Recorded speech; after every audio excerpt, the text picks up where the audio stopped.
Hi అండి, అన్ని ఇంట్లో ఉండే ఐటమ్స్తో ఈజీగా గోధుమ పిండి కేక్ చేసేద్దాం.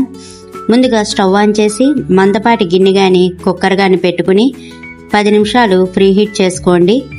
ఈలోపు ఒక మిక్సీ జార్లోకి 1/2 కప్పు పంచదారని 2-3 యాలకుల్ని వేసి మెత్తైన పౌడర్ లాగా మిక్సీ పట్టి తీసుకోండి.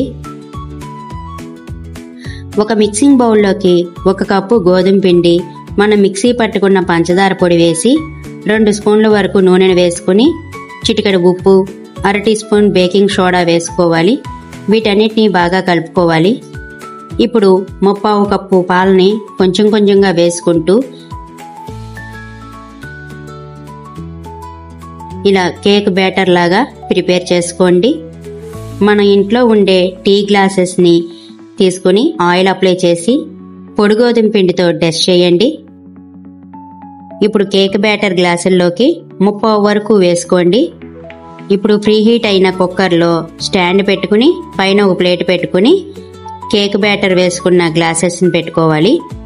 కుక్కర్కి ఉన్న రబ్బర్ తీసేసి మూత పెట్టి కుక్కర్ విజిల్ కూడా పెట్టుకోకూడదు. ఇప్పుడు 20 నుంచి 25 నిమిషాలు మీడియం ఫ్లేమ్లో కుక్ చేసి 25 నిమిషాల తర్వాత మూత తీసి చాకుతో గుచ్చి చూస్తే పిండేమీ అంటుకోవట్లేదు. పర్ఫెక్ట్గా కేక్ రెడీ అయ్యింది. వీటిని చల్లారిన తర్వాత డిమోల్డ్ చేసి తీసుకుందాం. ఇంట్లో ఉండే ఐటమ్స్తో గోధుమ పిండితో చేసిన గ్లాస్ కేక్ రెడీ అయ్యింది.